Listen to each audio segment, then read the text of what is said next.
Title: The Selfish Giant. Once upon a time, in a faraway land, there stood a beautiful garden owned by a selfish giant. The garden was filled with colorful flowers, tall trees, and lush green grass. But the giant didn't want anyone else to enjoy its beauty, so he built a high wall around it and placed a sign that said, "Keep out!" As the seasons changed, the garden turned into a winter wonderland. Snow covered every inch, and cold winds howled through the trees. The giant gazed at his garden from his window, feeling content in his solitude. One morning, the giant was surprised to see children playing outside his wall. They had found a small hole and snuck into the garden. The giant's anger flared up, and he chased them away, shouting, "This is my garden! Go away!" From that day on, the children were scared to enter the garden, and the giant reveled in his selfishness. But something strange began to happen. The garden remained trapped in eternal winter, and spring refused to arrive.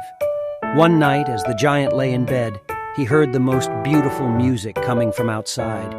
He looked out the window and saw a small child standing amidst the snow.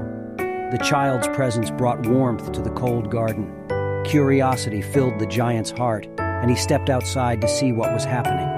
To his astonishment, he saw that the once barren trees were blossoming with colorful flowers, and the birds were singing sweet melodies. The child turned to the giant and said, "You have a kind heart, but your garden needs love and laughter. Let the children play here, and you shall witness the magic of friendship." Tears filled the giant's eyes as he realized the error of his ways. From that day forward, the giant tore down the wall and invited the children to play in his garden. Laughter and joy filled the air, and the giant's heart swelled with happiness.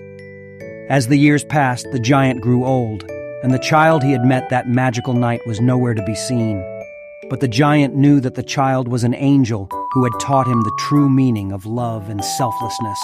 When the giant's time came, his garden transformed into the most beautiful place in the entire land, where spring forever bloomed, and children played without a care. And they all knew that it was the giant's love that made the garden so special. The moral of the story: true happiness is found in sharing and kindness, and the beauty of a garden lies not only in its flowers but also in the laughter of